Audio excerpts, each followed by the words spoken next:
Guten Morgen miteinander. Willkommen zu einer neuen Podcast-Folge von mir. Ich hoffe, euch da draußen geht's Tibet oben.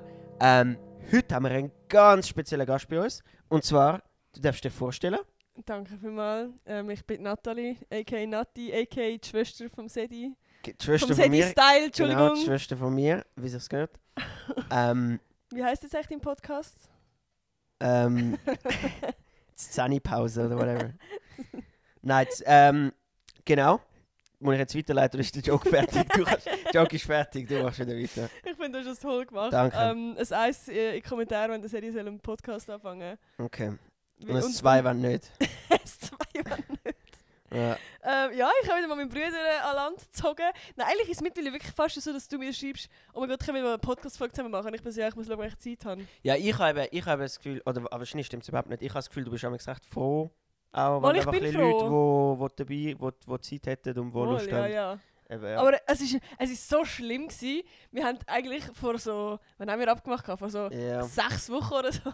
Ja, haben wir mal. Das ist wirklich jede Woche. Entweder habe ich abgesagt und dann wieder du. Busy time. Ist vor Weihnachtszeit, Anfangs November. Ich finde es toll, haben wir es wenigstens noch geschafft in dieser Wohnung. Ja, das ist aber mir wirklich auch wichtig gewesen. Darum habe ich auch gedacht, Ach so, jetzt so. müsste es bald einmal irgendwie noch... Das ist langsam Ich hätte, im Stress. Idealfall wäre ich gerne gekommen, wo der Gashi da war. Das ist ja Ja. wirklich jetzt auch schon 2-3 Wochen her. Das ist schon viel länger her Schon. im Fall. Ja, dort hat's angefangen mit Interesse. Ja. Und jetzt hast du gedacht, du kommst einfach gleich noch. Das ist lieb von dir.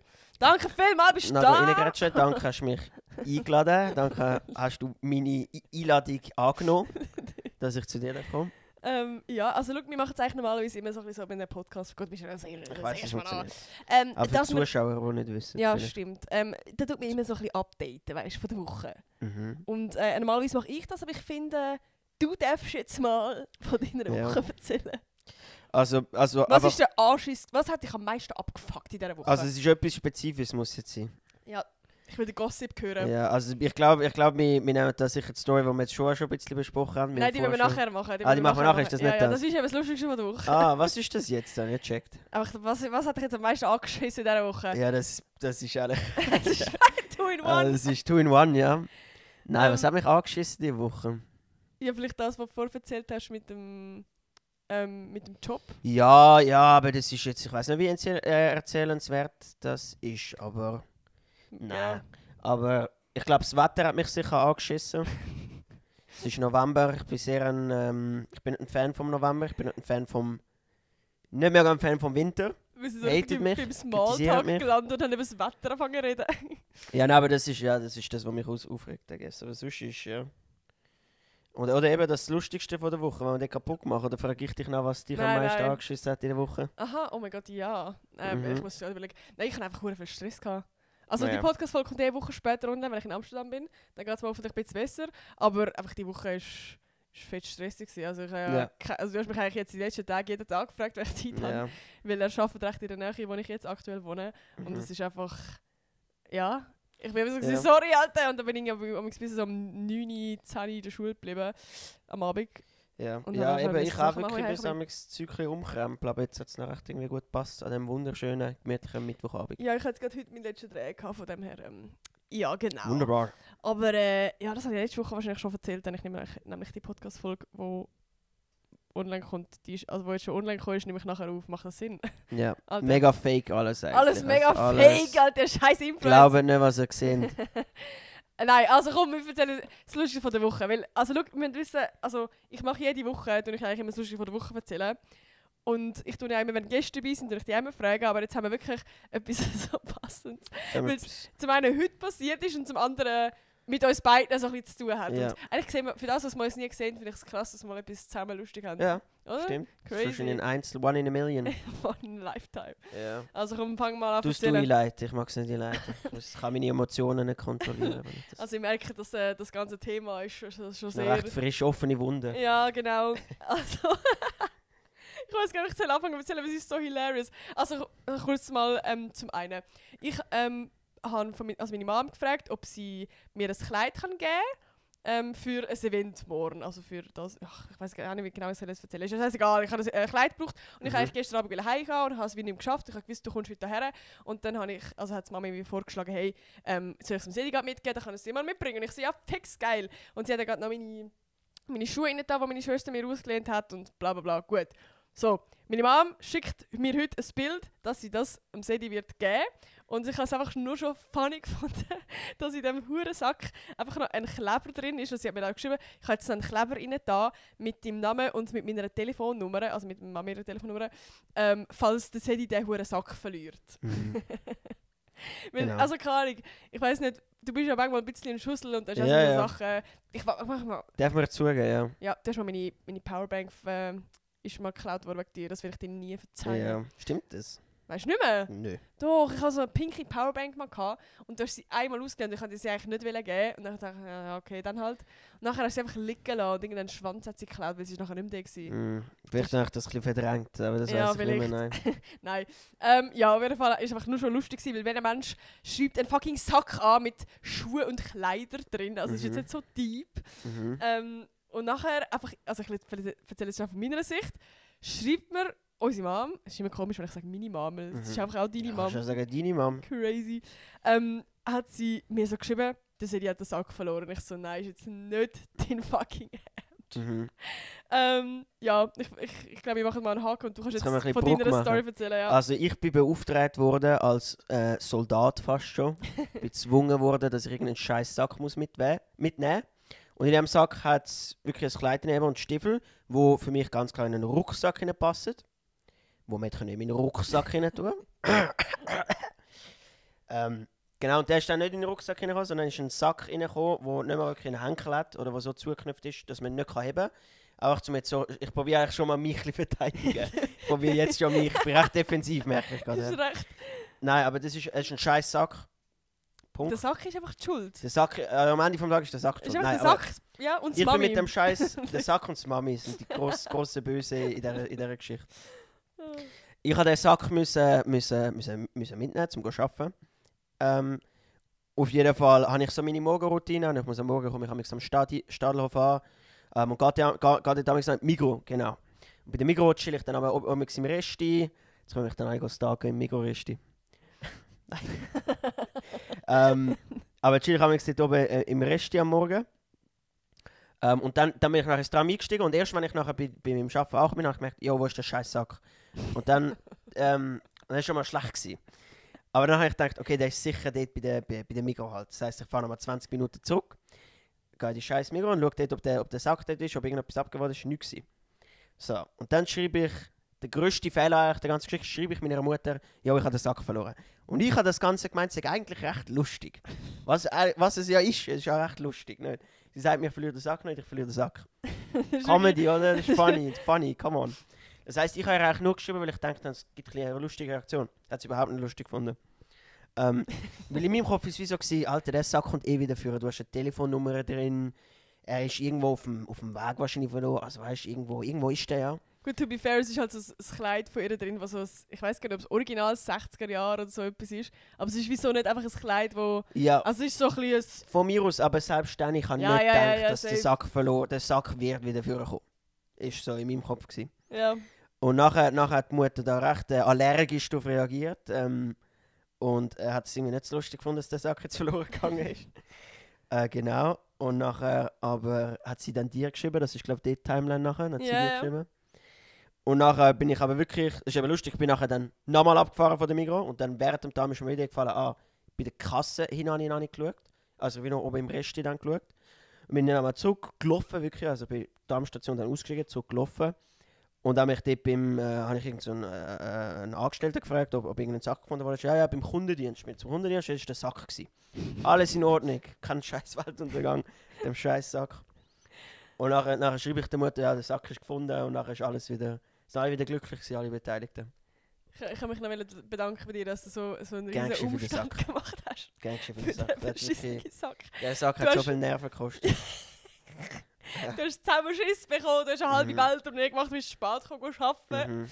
Alter, ich kann nicht mehr. Weißt du nicht mal meinen Sack, weißt du? Ich bin beauftragt worden, ich bekomme kein Geld, ich bin... Einfach scheiß Sack. Ich bin das Opfer in der Geschichte, würde ich auch sagen. Ja, aber Ja. schön ist er wieder auftaucht. Alle Mhm. sind glücklich.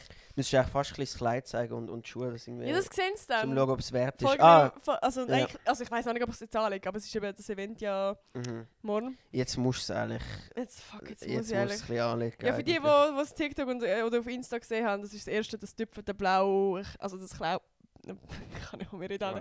Das blaue Kleid mit den weißen Pünktchen. Mhm. Ja, genau. Ja, toll. Das ist Schön, eigentlich schon unsere gute Gemeinschafts... lustige Story. Ich glaube, Mhm. das ist jetzt nicht so lustig zum Zuhören, wie wir es Wahrscheinlich denken. nicht, wahrscheinlich Aber ist okay. nicht, aber wir haben es ja recht aufgehypt, vielleicht ist das der Fehler gewesen. Ja. Aber es ist eine gute Story. Nein, was ich sonst auch noch lustig fand dann vorher, etwas, wo du hast mir das gezeigt, ich dachte, ja, das ist eigentlich ist noch nice. Mhm. Und ich frage dich das jetzt einfach direkt, weil du mich willst hassen, dass ich das im Podcast machen Mhm. aber wie macht der russische Tube? Jetzt musst du den machen. Ja, sie hat es lustig gefunden, dass ich Gorre gesagt habe, aber es ist eigentlich, es ist eigentlich Spanisch, es ist nicht mehr wirklich Gorre. Russisch. Gorre, Gorre. Aber es heisst ja wirklich, es heisst eben, glaube ich, Rennen oder so, Rennen auf Spanisch. Gorre. Was ist denn Ja. wie so eine Tube? Ja, es tönt wie eine Tube, ja. Aber die rollen halt das R, I guess. Tube nicht tönen. Tube rollen auch Gorre, das R. Gorre. Aber wir würden eine englische Tube machen?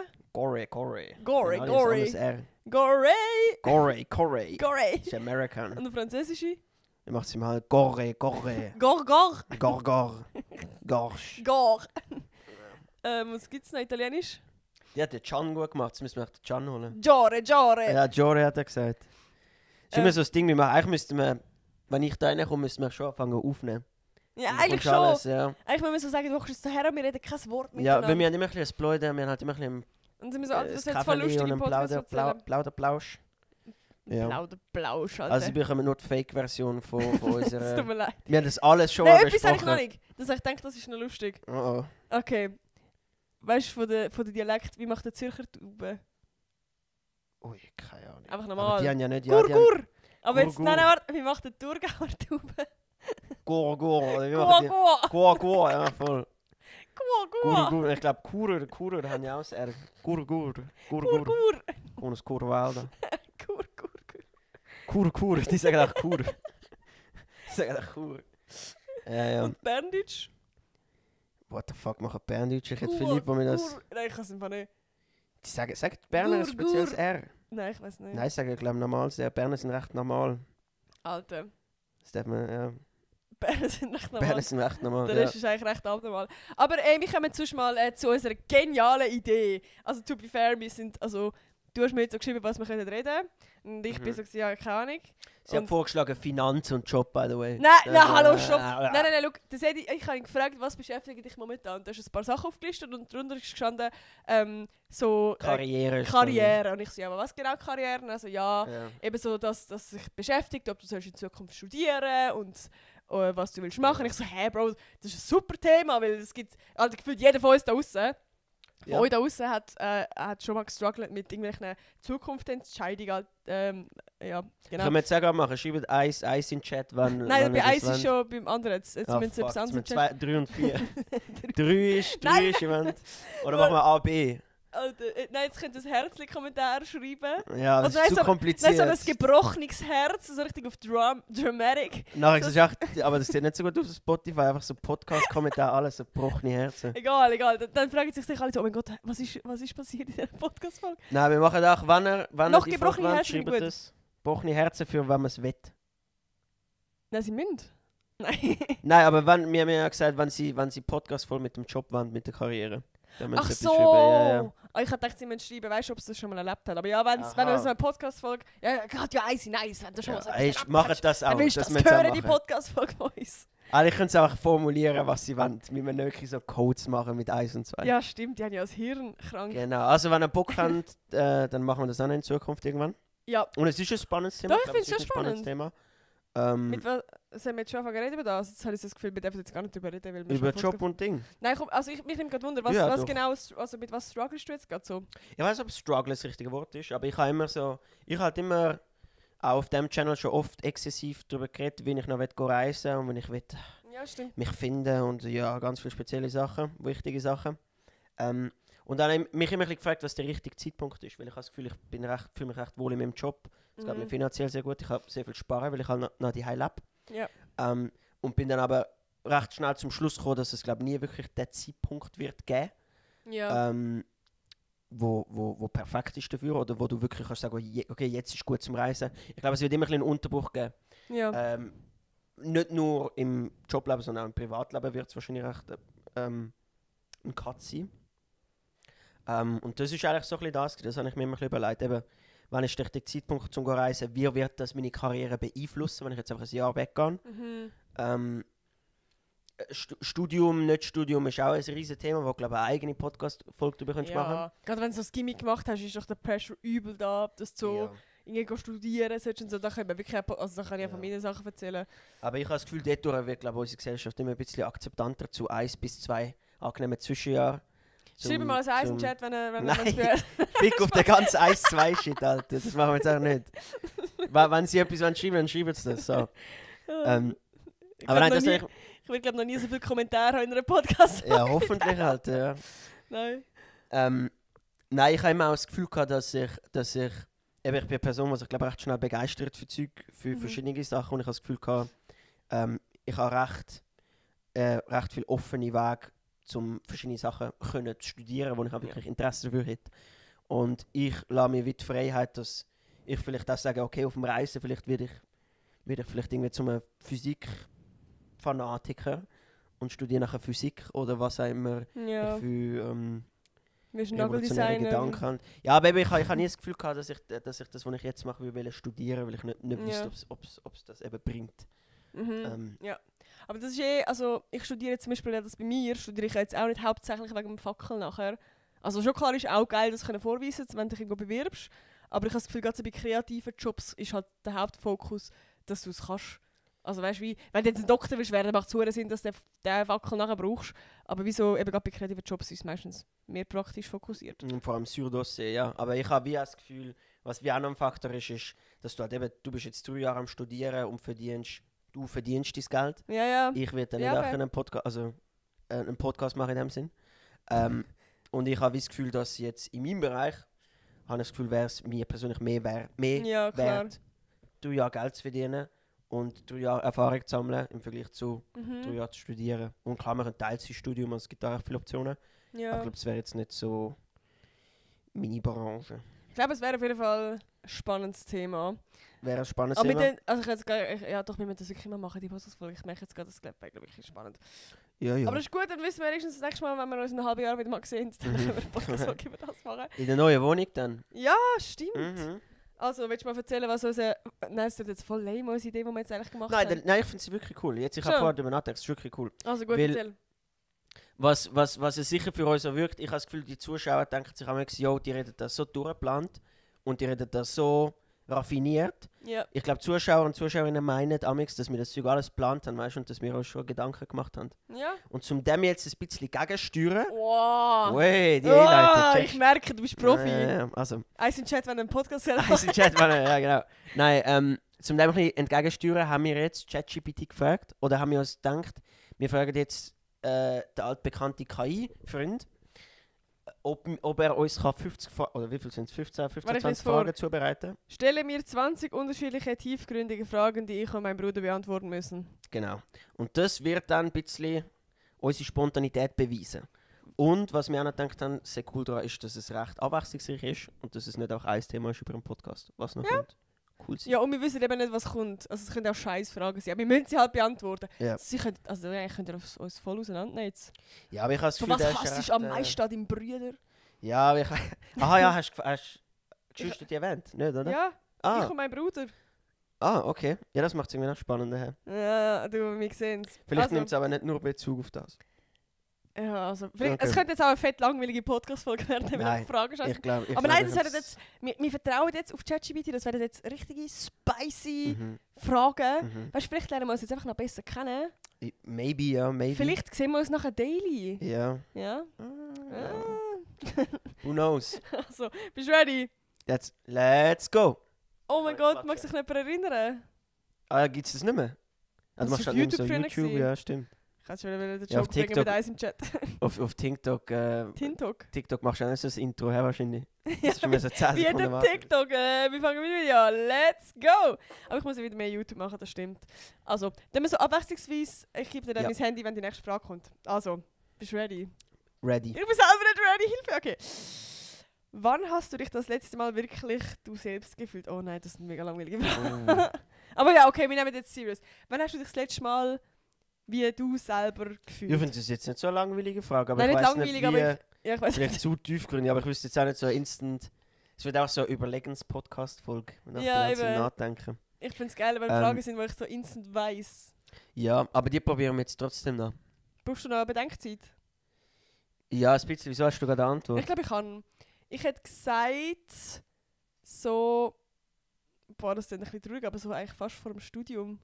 Weil Oh, ich ja. es dann sehr sad. Aber also ich denke jetzt gerade, ich würde sagen, ich bin halt vor allem mich selber, wenn ich das machen kann, wo ich Lust drauf habe.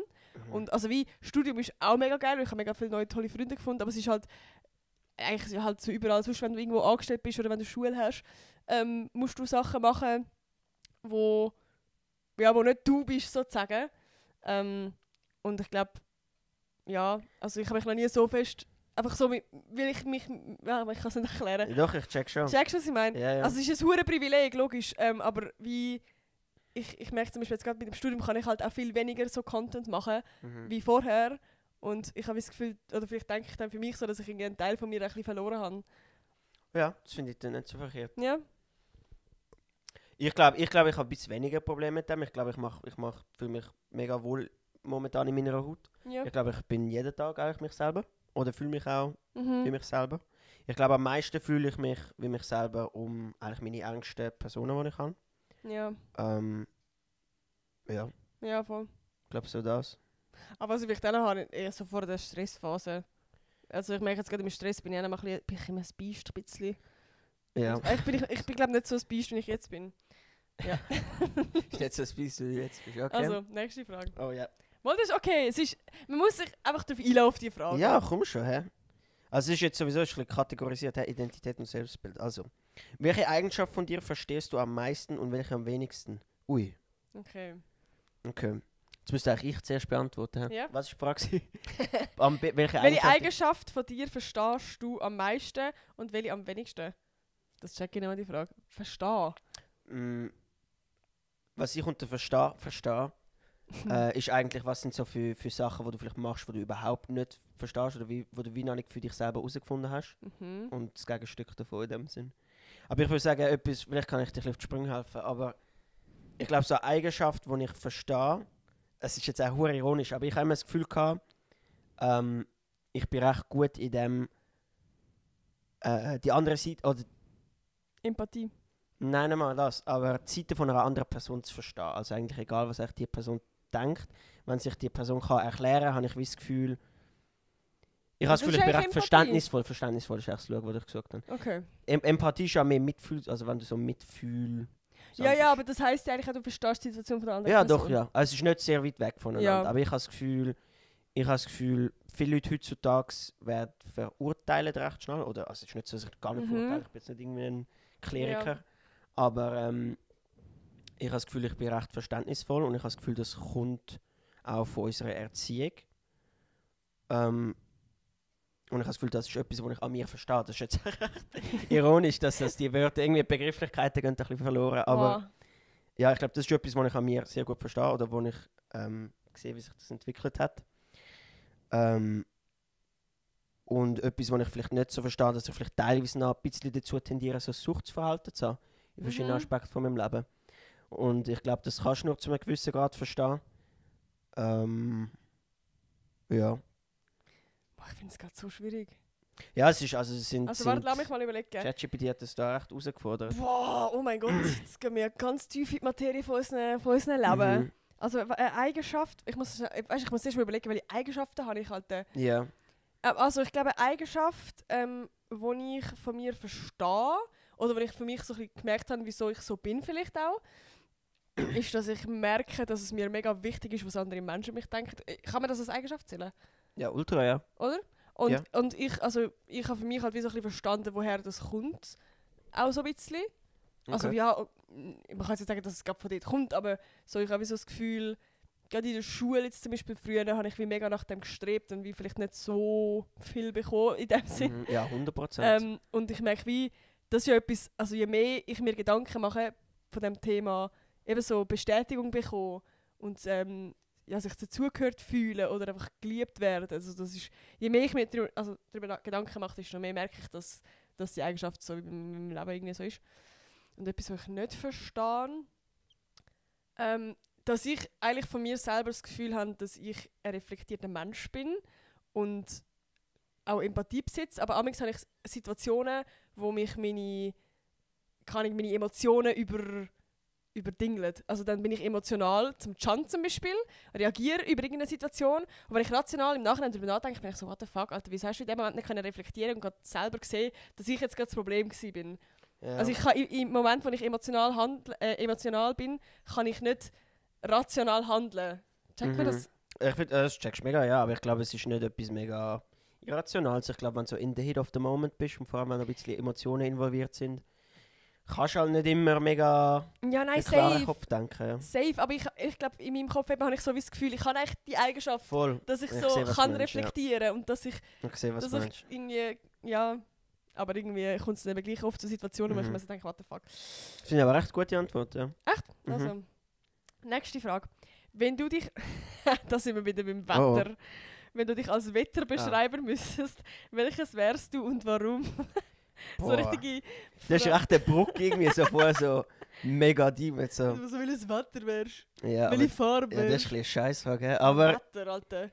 vor allem gibt es nicht so viel Auswahl. Es gibt Regen, Sonne, Schnee, Du kannst super, ja Wind. sagen Regenbogen. Ich glaube, ich bin Nebel. Wind, aber...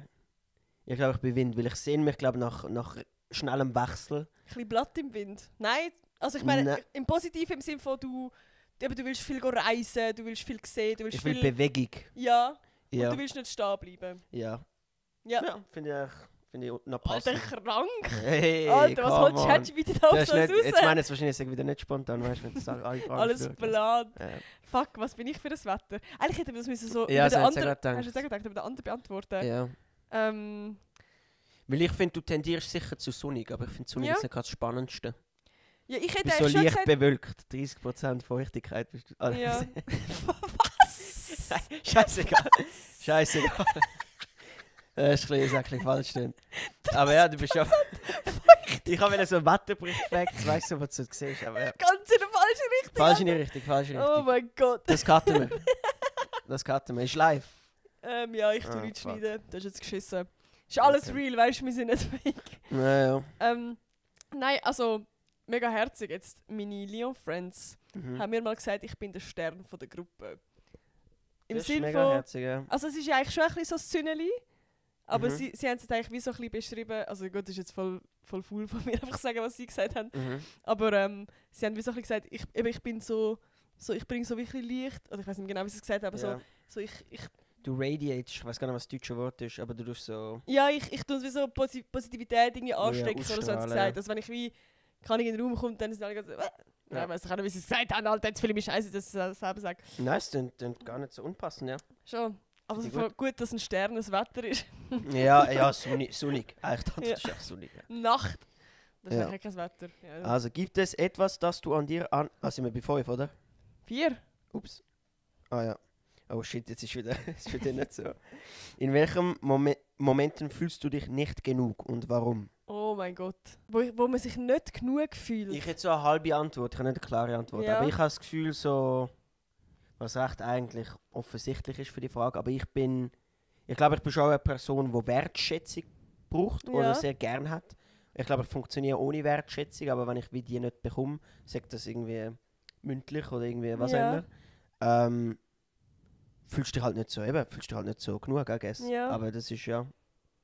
Das ist eigentlich voll sad, weil also eigentlich rein vom Ding her wäre es ja schön, wenn man sich selber könnte das geben, dass man sich genug Ja. fühlt. Mhm. Aber wir sind halt soziale Wesen und manchmal brauchen wir das. Mhm. Also ich glaube, eben bei mir ist es, wie ich vorher schon gesagt habe, einfach so wie die Bestätigung.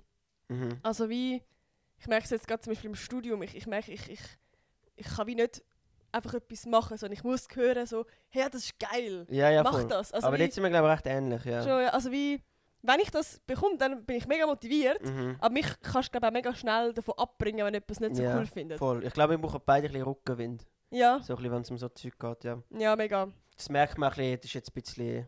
Das ist wie, wo du... oder es erinnert mich einfach in deiner Situation jetzt an Ding, an die Maturarbeit. Mhm. Wo du eigentlich ja einen mega guten Job gemacht hast und nachher irgendwie so nicht ganz die Noten bekommst, die du eigentlich hättest wollen. Ja, ich Und habe eine nachher blöde ist ja wie Lehrerin mega, gehabt, ja. ja, nachher ist es wie mega... Irgendwie hat es alles ein bisschen versaut, nicht so fast schon. Mhm. An sich. Ja gut, das war immer ein bisschen schwieriger. Gewesen. Das war ein richtiger Kampf. Und sie Ja. hat, also wie, sie hat mir nicht, das ist jetzt blöd öffentlich reden, aber egal, sie hat mir nicht so können helfen. So, sie war in einem ganz anderen Gebiet gewesen und hat Mhm. irgendwie, ich glaube, sie hat ein bisschen ihre Mega gekratzt. Ja. Dass so Schülerinnen mehr, das, also, Ja. ja. Ja, ich glaube, das ist so ein bisschen das. Ja. Ich glaube, die Frage behalten wir kurz und knackig, weil Ja, die ist irgendwie, könnte man jetzt nicht zu tief hineingehen. Gibt es etwas, das du an dir angenommen hast, obwohl du es früher gehasst hast? Angenommen hast, Ja. also wo du adaptiert hast. Ja, du hast eine Eigenschaft Und, du hast sie und früher hast du die akzeptiert. gehasst und mittlerweile hast du sie Okay. angenommen. Boah, das finde ich eine spannende Frage. Oh, Ich habe jetzt gerade irgendwie so basic mir überlegt, irgendwie so dass ich nicht so ordentlich bin. Also ich glaube, ich bin im Kopf schon ordentlich, aber ich bringe es halt wie manchmal nicht her, zum keine Ahnung, immer gerade alles wegräumen. So, Ja. und ich habe es wie echt so ein bisschen hingenommen. Aber es ist jetzt, ich will eigentlich gerade eine geilere Antwort bringen. Ich bin ja. gar nicht happy mit dieser Antwort. Ja, ich check, was du meinst. Vielleicht hast du noch etwas. Nein, ich habe nicht eine super Antwort, aber ich weiß das nicht, ob es... ich habe das Gefühl, gerade zu der funny Story vom Anfang, ich habe das Gefühl, früher bin ich viel vergesslicher gewesen, als ich jetzt bin. Ja. Weil früher habe ich wirklich alles, wo ich halt früher auch mehr Verantwortungen hatte, im Sinne von so schulisches Zeug dabei zu haben und so. Das Ja. habe ich halt heute nicht mehr. Heute habe ich einen Laptop dabei und gut ist. Mhm. Und ich bin dort wie einfach offensichtlicher vergesslich gewesen, Ja. was sich heute irgendwie nicht mehr so zeigt. Und ich habe das wie immer interpretiert als, okay, ich bin einfach nicht mehr so vergesslich, aber ich glaube, es gibt einfach weniger Sachen zu vergessen. So ein bisschen. Darum, Mit der Sack. vielleicht muss ich das, vielleicht ist das etwas, wo ich muss irgendwie akzeptieren oder mich Ja. damit irgendwie befassen mal. Jetzt ist mir gerade etwas in den Sinn gekommen. Ich bin allgemein sehr schlecht in Allgemeinwissenssachen. Also zum Beispiel, der Can sagt, sagt irgendwie so, oder ich habe mega oft so Situationen so, kennt ihr den und den? Habt ihr das Video gesehen und so? Und kennst du den Song und kennst du den bla bla bla? Und ich bin immer so, keine Ahnung. Und früher habe ich mega oft immer so da. Also ich es einfach kennen, dann hat es doch meistens Situationen gegeben, wo du Und nachher, wo du so aufgeflogen bist. Das ist so richtig unangenehm. nachher bist du Spaß. Und ich merke so, mittlerweile, ich kann das so easy hernehmen. Ich sage meistens fast schon automatisch nein. Aber weil ich so bin, also mit Ja. Konfidenz sage ich jetzt einfach, nein, ich kenne es nicht, weil es ist okay, wenn man nicht alles kennt. Ja, So, ich kenne viele Sachen, aber ich bin halt vielleicht nischiger. ja. Also ich kenne so keinen einzigen amerikanischen Influencer gefühlt. Aber ich finde, das ist eine mega gute Charaktereigenschaft. Weil ich habe das Gefühl, das würde ich bei mir auch ein bisschen behaupten, dass ich das ein bisschen mehr... Ich habe das Gefühl, vielleicht ist das generell etwas, wo vielleicht Jugendliche oder Jüngere dazu tendieren, dass du halt die Gruppenzugehörigkeit Ja, suchst. Das eben. heisst, wenn jemand in der Gruppe das sagt, ja, kennen ihr das, bist du eher noch so... Ja, voll, ich kann das, wenn du es nicht Ja, kennst. voll. Und ich glaube, ich habe das aber auch ein bisschen gelernt, nicht nur jetzt mit Sachen kennen, sondern auch wirklich Sachen wissen. So, wenn etwas nicht weißt, Alter, nein, weiß es nicht, erklär mir das. Und manchmal Ja, ist es genau. auch cool, so Leute dazu bringen, dir das zu erklären und nicht irgendwie so tun, als wüsstest. Weil irgendwo musst du es erst mal hören. Ja. Wenn du es halt nicht irgendwo gesehen hast, dann Ja. hat es nicht einmal jemand das erst mal erzählt. Ist halt einfach so. Und ich glaube, es ist wichtig, dass wenn du in der anderen Schuhe bist, also wenn jemand das nicht weiss, dass du nicht irgendwie die Leute für dumm verkaufst, Ja. sondern dass du einfach erklärst. Weil, Alter, das ist mir aufgefallen, ich habe das Gefühl, Leute wissen einfach so viel verschiedenes Zeug, Ja. wo dann die einen denken, hey, das ist doch absolut klar und das weißt Mhm. doch einfach. Und die andere Person weiß es dann nicht. Und umgekehrt wüsste für die Person etwas, wo für die Person selbstverständlich wäre, wo dann die andere Person Ja, nicht voll. weiß. Und Es eben gibt jeder ganz hat es viele mal so zum Sachen. ersten Mal. Die Ja. einen halt irgendwie früher und die anderen halt irgendwie noch nicht. Ich habe ein Beispiel. Ich habe Ja. bis irgendwie vor 2-3 Jahren nicht gewusst, was ein Spa ist. Spa. Also Also Spa. Ja, ein Spa. Das ist schon wieder falsch gesagt. Spa. Ja, und nachher irgendeine Kollegin hat erzählt, dass sie hat irgendwie recht lange gemeint, dass Spanien in Afrika ist und so und hat irgendwie sich nichts dabei gedacht Ja. und dass ich so, ja, whatever, weißt du, Ja, ja. kann passieren. Eben, Ja. ja. Ja, so Sachen. Ich habe jetzt das Wort, was ist es? Prokrastinieren habe ich jetzt erst. Ja. Kenne ich noch nicht lang. Ah, wirklich? Also seit einem halben Jahr würde Ja. ich jetzt sagen. Ja, das kommt halt auch ein bisschen vom Englischen. Also, wenn du Aha. vom Englischen kennst, Ja, das dann ist halt kannst du eher noch... Das ist schon nochmal eine andere Das ist Baustelle. andere Ja. Ja. Ey, wir kommen zum Kapitel Familie und Geschwister. Wir sind fertig mit den Dieben-Fragen, Leute, die haben es geschafft. Ah, oh. Wir haben Warum es kommen geschafft. die am Anfang? Mega Also schlecht strukturiert richtig. vom Mr. GPT. Ja. Familie und Geschwister, und was hat es für ein Icon? Einfach ein Spiegel. So schlecht. Es gibt Doch, tausende vielleicht Emojis, ist die es das deep. könntest. Vielleicht ist das mega deep. Vielleicht tut das jetzt einen Spiegel anheben, weißt du, von uns. Ich weiß es nicht. Okay. Also komm, stell die Frage. Was glaubst du, hast du durch unsere Familie gelernt, das dich bis heute prägt? Okay, das finde ich ja wirklich eigentlich noch recht Oh, spannend. Scheiße. Ja. Oh mein Gott. Ich habe etwas nennen und das bezieht sich ein bisschen mehr auf den Baba. Ja. Aber ich glaube, eines von meinen Lieblingssachen, die er uns gelernt hat, Ja. ist, dass wir nicht halbe Sachen machen Ja. und nie halbe Sachen kaufen. Dass wenn du etwas machst oder wenn du etwas Ja. kaufst, dann committest und du machst es. Und er hat das mega, mega fest durchgezogen. Er Das hat, wenn es stimmt. um Gerät gegangen ist, um irgendwelche das Laptops oder Beste. so, einfach das Beste. Immer das Beste Und kaufen. keine Frage gestellt. Wir kaufen einfach das Beste. Ist ein Laden, was Ja. ist das Beste? Ja, Ähm, das stimmt. er hat immer damit argumentiert, wenn du das Beste kaufst, ist es meistens so, dass du nicht irgendwie musst reparieren und nicht irgendwie das und das. Und am Dass es Schluss kommst, nachhaltig eigentlich genau, kommst besser ist. am Ende wirklich besser. Und ich finde, er hat das eben dann nicht nur auf so Geräte angewendet, Mhm. sondern auch wirklich auf Projekte, die du machst oder auf Ja. irgendwie Lebensimpuls, die du hast, dass du wirklich voll drauf eingehst. Ja. Und ich finde das etwas mega, mega Wichtiges im Leben. Ja. So dass du wirklich einfach committest auf Shit und einfach so Mhm. halt Zeug durchziehst und halt Zeug einfach ganz machst. Mhm. Finde ich mega schön.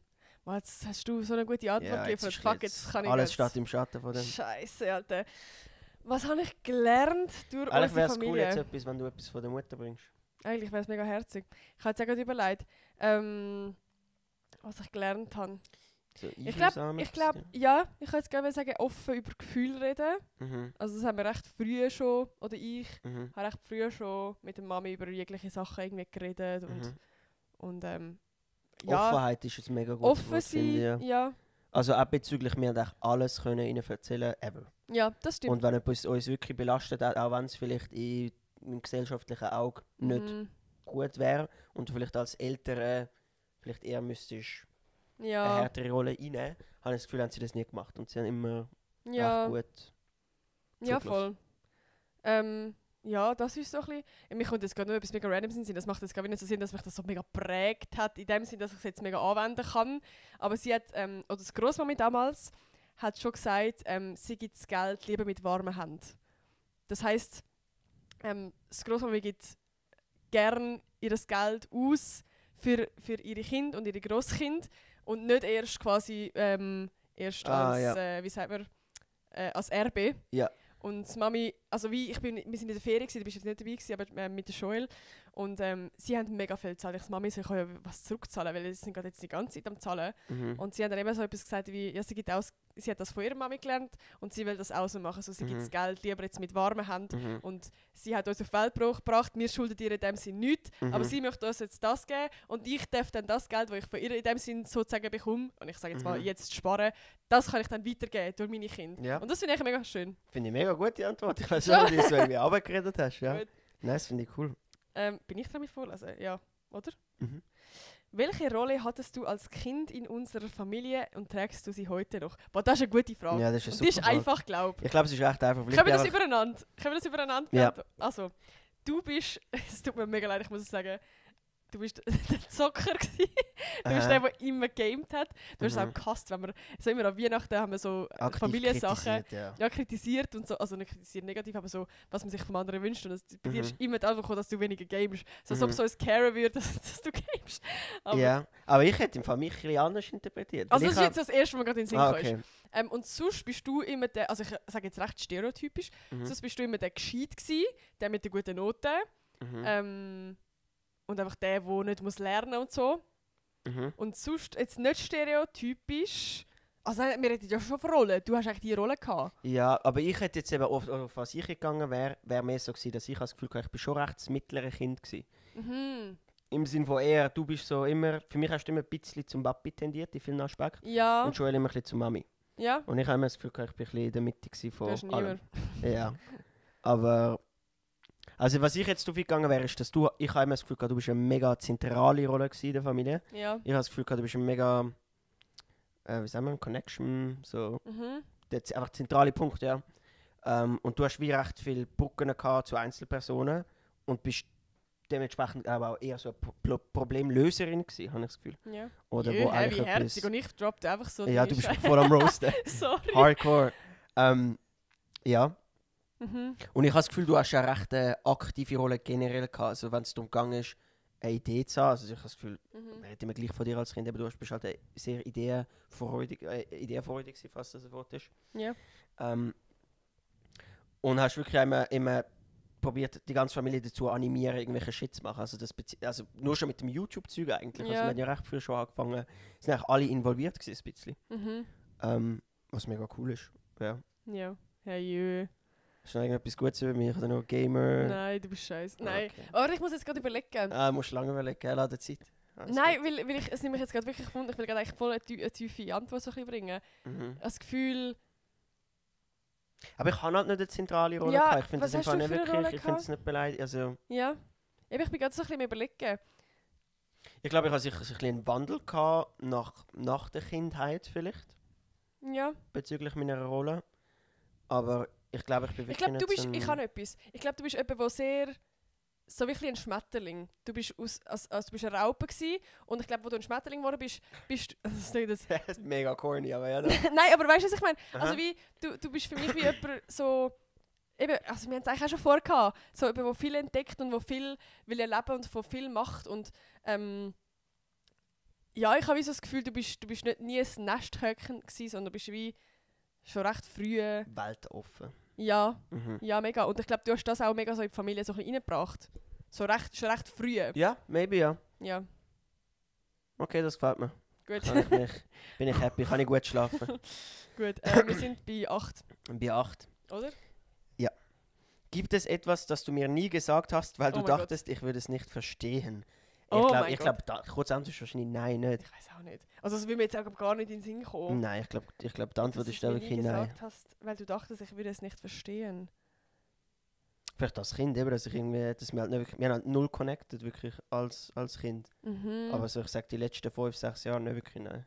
Nein. Vor allem, ich habe jetzt auch nicht irgendwie ein Geheimnis im Kopf Eben. oder so. Ich dachte, oh, das einfach muss ich nicht sagen, weil er will es nicht verstehen. Und ich glaube, wir sind gerade beim Punkt eben vom Verstehen, ist glaube ich recht das Ja, komm, lies die gut nächste gewähltes Frage. Wort. Das Nimmt's. irgendwie. Wo sind wir? Nimmt's. Nina. Wann warst du stolz auf mich? Hast es aber nie ausgesprochen. Wow. Ach du Scheiße. Ich habe das Gefühl, wir haben es einander recht gut ausgesprochen. Ja? Ich glaube, die Fragen beziehen sich auf so Geschwister, die eigentlich nicht so vielleicht close sind miteinander. Ja. Aber ich bin sicher immer sehr stolz gewesen auf was du machst mit Influencerinnen. Und ich habe das Gefühl, du bis zum heutigen Tag deinen Namen eigentlich noch verteidigen, wenn Leute das ein bisschen belächeln. Ja. Ich bin mega stolz, dass du das auch durchziehst. Ich glaube, ich weiß nicht, wie oft du das auf dem Channel sagst, aber du bist ja recht offen darüber, dass du auch recht oft gestresst bist und dass Influencerin irgendwie nicht so mega easy ist und mega lustig ist, wie ich glaube, der grösste Teil unserer Gesellschaft denkt. Ich glaube, viel davon ist Eigeninitiative, viel davon ist Kreativität, die du musst machen. Mhm. Also weißt, wenn du gezwungen wirst zum Ideen finden und gezwungen wirst zum ein Video machen, ist es gar nicht so einfach. Und ich glaube, es wird unterschätzt, dass Leute, die im normalen Job sind, haben wieder den Vorteil, dass du teilweise einfach kannst abschalten und dass du einfach deinen Job machst und am Tag halt einfach mehr so eine ausführende Kraft bist. Mhm. Und ich glaube, das ist ein Luxus, den du nicht hast. Und ich glaube, das wird unterschätzt. Ja. Und dementsprechend bin Ja. ich stolz darauf, dass du das kannst durchziehen und den Ja. Lifestyle auch kannst leben. Ja, der Schnigel. Period. Period.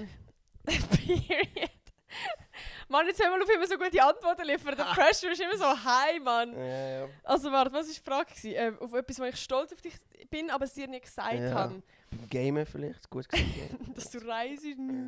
Aber es ist so stereotypisch. Du bist halt die reist und ich bin die mit den Ideen, die Social Media macht. Das ist wie einfach nicht so irgendwie. Genau. Das zieht dich jetzt durch den ganzen Podcast Ja, aber voll. führ ein bisschen aus. Also ich finde es eigentlich schon nicht. Wohl, ich find's toll, eben, wie offen du bist und wie viel du willst sehen. Und, also wie, ich würde mich nie getrauen, allein zu reisen. Ich bin so ein Mensch, der so fest in meiner Bubble ist, wo so, wenn ich meinen sicheren Hafen gefunden habe, möchte ich nicht auf einen anderen Hafen. Und du bist jemand, der macht. Und ich glaube, ich bin auch stolz auf dich, dass du viele Sachen machst, weil du es willst machen. Und dir ist eigentlich so ein bisschen egal, was jetzt vielleicht andere Menschen denken.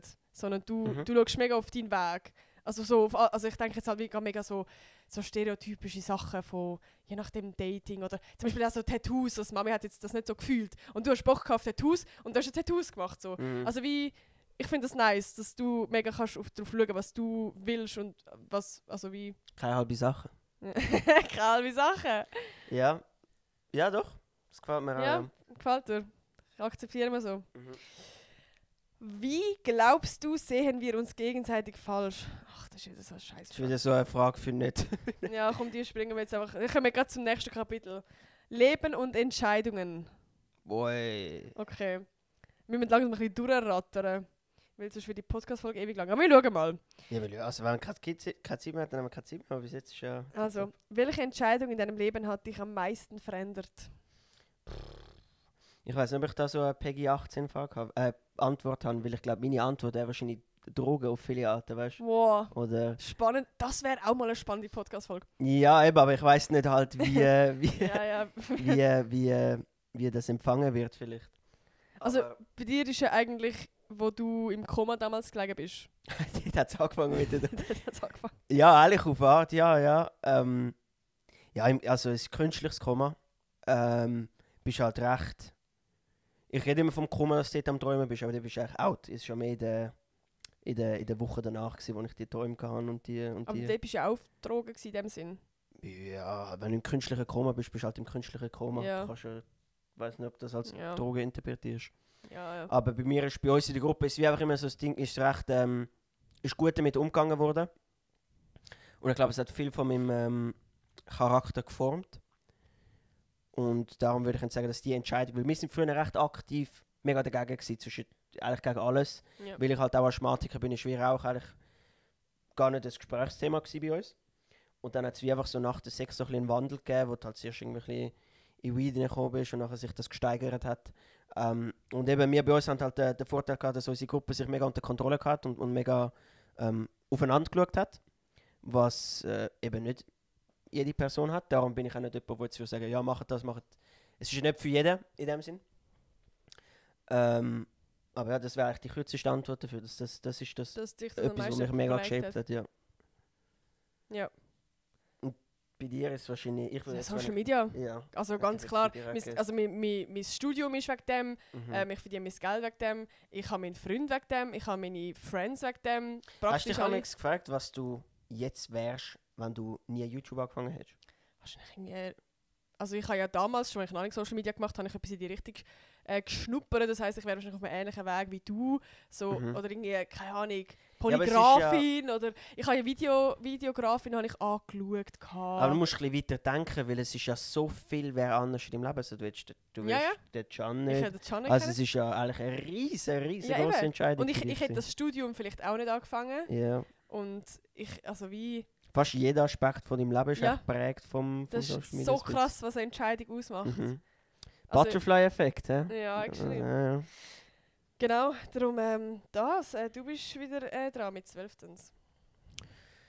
12. Wenn du alle Erwartungen loslassen würdest, was würdest du wirklich tun wollen? Ja. Das ist eher vielleicht eine Frage für dich, weil eben ich habe das Gefühl, es gibt weniger Erwartungshaltung an mich, habe ich das Gefühl. Was, wenn ich die alle würde fallen lassen? Ja, wenn jetzt eben das Studium nicht irgendwie, wenn niemand nicht daran behaftet wäre, wenn nur alles ohne Judgment wäre. Das ist eine Scheißfrage.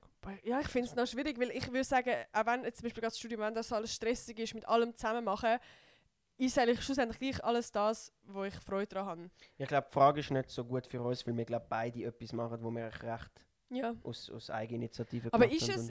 was ist es dann? Ist es Erwartungen loslassen? Vielleicht hast du auch Erwartungen an dich selber, also weißt du, gesellschaftlich. Ich sage jetzt mal, Kind bekommen, heiraten.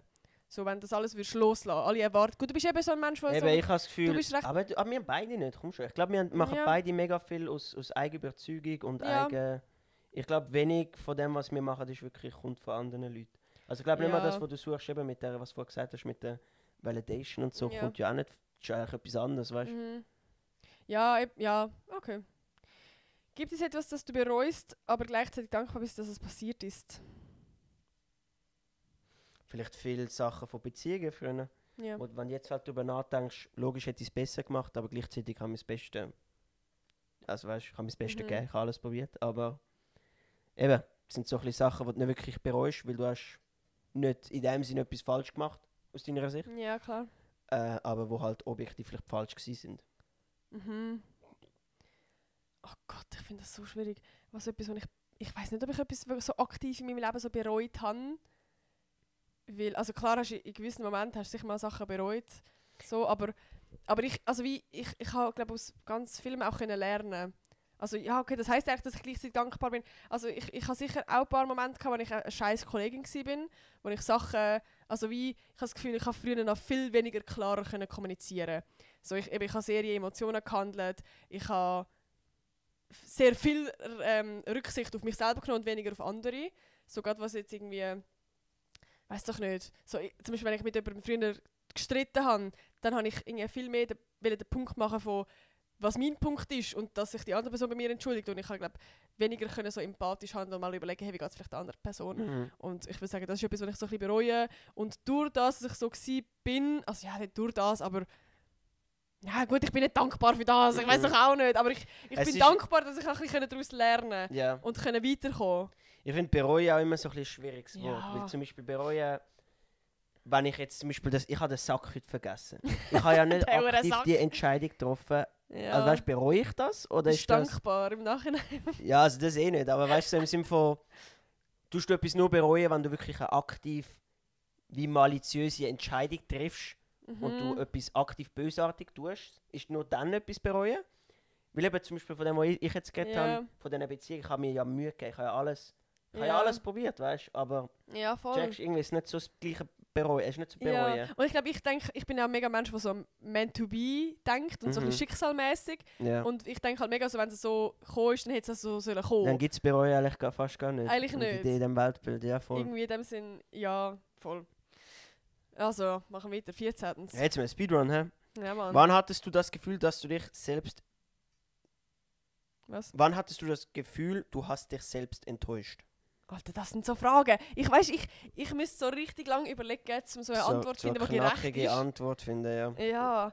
Was ist etwas, wo ich Hast du das Gefühl, du hast dich selbst enttäuscht? habe mich selber enttäuscht? Ich weiß es nicht. Ich weiß es gerade nicht. Nein, ich weiß es auch nicht. Mhm. Next. Wir geben immer 100%, wie wir vom Wappen gelernt haben. Ja. Yeah. Wenn du wüsstest, niemand würde dich verurteilen, was würdest du anders machen? Aber Scheißfrage am Das ist Schluss. die gleiche Frage. Phil. Gleich Frage. Gefühle und Beziehungen. Nächste Oh, Abschnitt. jetzt wird es spannend. Aber schau, jetzt jetzt kommen wir in den Endspurt. Ich glaube, es passt für die letzten 5 Fragen, oder? Ja. Gut. Wann fühlst du dich anderen am nächsten und wann am weitesten weg? Das habe ich halt schon wieder beantwortet. Ich fühle mich am nächsten, wenn ich Bestätigung bekomme. Wirklich? Nein. Nein, Ich muss jetzt ein bisschen tiefer überlegen. Warte, Ja. das habe ich. Du musst sie lesen, gell? Ja, Das will ich gar nicht habe ein einfacher. sehr visuelles Gedächtnis. Ja. Also wann fühlst du dich anderen am nächsten und wann am wenigsten, am weitesten weg? Wann fühlen wir uns am nächsten zu gewissen Personen? Ja doch, ich finde Verständnis füreinander und wenn man so ein bisschen ähnlich tickt. Ich finde im Fall überraschenderweise für mich ist Humor. Ah ja, Ich habe aber das Gefühl- geht für mich auch rein. Ja. Wenn man so ähnlich tickt oder so ein ähnliches. Ja, aber Humor ist für mich eben recht groß gespielt. Ich glaube, mit recht vielen Leuten, wo ich mega close bin, würde ich sagen, vereint das nicht mega viel, aber durch den Humor Ja, ist wie so mega präsent, das stimmt. dass wenn das nicht würde stimmen, würde irgendwie alles nicht stimmen. Und ich finde, also ich habe zum Beispiel auch Leute, die ich kenne, also wo meine Friends sind, wo mir den gleichen Humor teilen. Aber eben, vielleicht ticken wir wirklich sogar anders und auch wir haben auch zu gewissen Sachen komplett andere Einstellungen. Und es spielt auch wirklich eine Rolle, weil wir haben, oder nicht mal den gleichen Humor, aber so ein bisschen, was haben wir denn gleich? Ja doch, einfach so die gleiche Art, gleiche Wellenlänge, so ein die bisschen gleiche Wellenlänge. Wir finden, ja doch, es ist Humor so. und so vom Grundprinzip Mhm. hat man die gleichen Interessen vielleicht, oder? Und ich glaube, Ja. was schon auch erwähnenswert ist, ich glaube, körperliche Nähe ist für mich schon sehr... Also wenn es jetzt vor allem um Partnerinnen geht. Also in ja, bei dem Partner, ja, so Language-Love-mäßig. Sinn. Ja, Ja. also lässt einem schon close fühlen, nicht? Weil Ich glaube, es ist ich so habe recht- bei mir, ja, bei mir ist es eben so ein bisschen reden. Also wenn ich mit einer Person ein sehr tiefes Gespräch habe, wie wir jetzt, gell, dann fühle ich mich sehr nahe zu einer Person. Weil das ist für mich gerade noch ein bisschen weiter als zusammen lustige Momente. Also das auch, aber wenn Ja, man mal logisch, so, ja. also zum Beispiel wenn du bei so einer Party bist oder du hast eine Gruppe und dann redest du mal mit jemandem das Zweite alleine und dann redest du über ganz tiefgründige Gespräche, was einem irgendwie gerade beschäftigt oder was einem Vor in der allem- Kindheit passiert ist ja. und so. Das finde ich, das tut Vor hure. allem, wenn noch ein bisschen Alkohol involviert ist. Ja, fair. Mhm.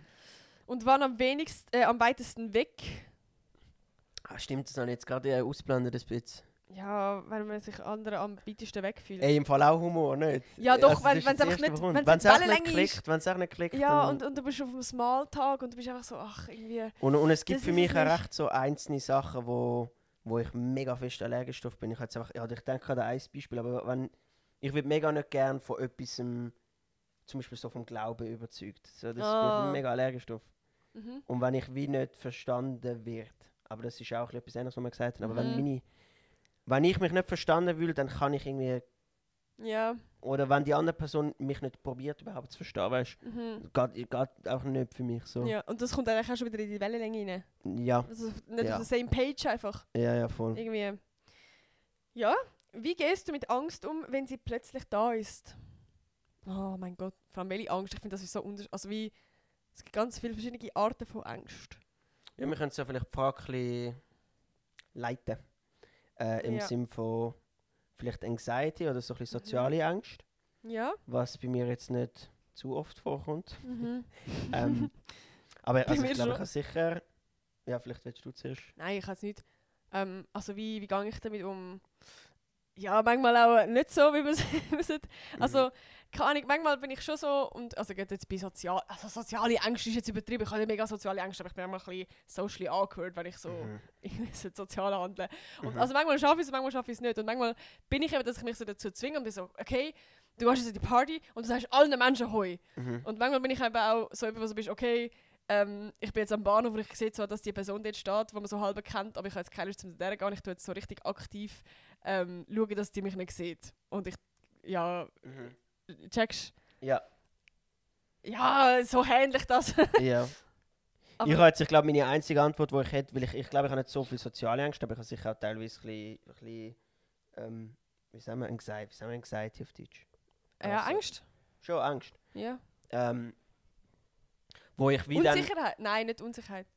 so es einfach Nein, ja, schon Angst. eine enge Brust. Ja. Wo mir so echt geholfen hat, ich bin mega überzeugt davon, dass viel von den Sachen, die du fühlst, halt wirklich temporär sind und dass dir am einen Tag schlecht geht und am anderen gut. Ja. Und ich habe wie mit dieser Logik dann immer mich wie können okay fühlen lassen. So, es ist wie okay, dass du dich nicht so gut fühlst, aber es ist kein Problem. Es ist wie, wenn du den Sprung schaffst von, du fühlst dich zwar schlecht, aber es ist voll okay. Ja. Checkst? Ja. Und das hat mir am mega, sobald es bei mir so mal Klick gemacht hat, habe ich glaube all die Situationen viel besser können handeln. Ja. Ja, fair. Also nächste Frage. Ich glaube 18. 18. Was bedeutet für dich zu Hause? Ist es ein Ort, ein Mensch oder ein Gefühl? Oh, da Boah. habe ich eine ganz gute Antwort. Simpel. Gut. Das ist der mega kitschig, aber der Can. Oh. Nein, wir holen den rein. Can. Nein, aber wirklich, im Fall fair. Also es ist mir letztens aufgefallen, so, wir können zusammen, also wenn ich in der das ist mega traurig jetzt, also nicht als wären wir so ein bisschen abhängig voneinander, aber zu einem gewissen Punkt ist mir das ja vielleicht auch in einer Beziehung. Aber wenn ich irgendwo in die Ferien gehe mit anderen Leuten, dann fühle ich mich mega wohl, aber ich fühle mich nicht 100% daheim. Und wenn ich mit dem Can in die Ferien gehe, dann fühle ich mich daheim. Dann fühle ich mich so zu 100% sicher und wohl und einfach daheim. Es ist einfach so das Gefühl. Und ich merke so, ich bin mittlerweile sogar an dem Punkt, dass wenn ich zum Beispiel jetzt zu meiner Family heimgehe, dann fühle ich mich in dem Sinne schon daheim, aber ich fühle mich beim Can wie mehr daheim. Es ist wie so ein bisschen mein Hafen, mein sicherer Hafen. Ich nehme es nicht geworden. persönlich, schon gut. So, no, sorry. Jetzt Nein, mega faire Antwort, ja. Mein Zuhause ist mein Zuhause, mein Zimmer. Nein, ich habe nicht die Person, die du hast. Darum ist, glaube für mich Zuhause eher ein Ort. Ja, Weil selbst wenn ich mich mega wohl fühle ja, an anderen Orten und mich wohlfühle im Ausland und mich Ja. wohlfühle, ich kann mich recht einfach wohlfühlen, habe ich das Gefühl, ist Zuhause vor allem, glaube ich, mein Zimmer. Ich glaube, ich würde es limitieren auf, ja. also nicht, dass das Haus nicht mein Zuhause ist, aber weißt du, so, am wohlsten fühle ich mich schon in meinem Zimmer und es ist so ein Safe Haven ein bisschen. Und du hast das Gefühl, wenn du jetzt ausziehen würdest, dann würdest du dich nicht so wohl fühlen? Oder weißt Das ist ein guter Punkt, weil ich glaube, Sind es deine eigentlich die richtige Antwort wäre eigentlich mein Dorf. dein Weil Dorf? dort ist ja all mein Umfeld und all mein... Ja, Also weißt du, was ich meine? Es würde mich null belasten, würde ich in ein anderes Haus dort ziehen. ja. Ich hätte immer noch das gleiche Umfeld, ich hätte immer noch die gleiche Lebenssituation. Aber zum Beispiel auf Zürich oder so. Auf Zürich wäre eine Veränderung. Ja, da wirst du dich nicht so Ja. daheim haben. Ja, fair. Das heisst, die Antwort wäre für mich wahrscheinlich eher eigentlich der Aber Ort. das heisst bei dir ja eigentlich auch das Umfeld. Vielleicht. Also wenn jetzt Ja. niemand von deinen Friends würde... Nein, ich glaube einfach, es ist schon eine Kombination von, ich kenne die Straße, ich kenne den Ort, ich weiß, wo Ja. ich kann hier kann. weißt du, ich habe wie so meine Routinen, meine lokalen Routinen, wo ich Ja. gerne hingehe. Ja, Weil ich okay, kenne so ja. viele Spots, weißt du. Ja gut, das stimmt. Also ich glaube, der Ort ist eigentlich für mich schon die richtige Easy. Antwort.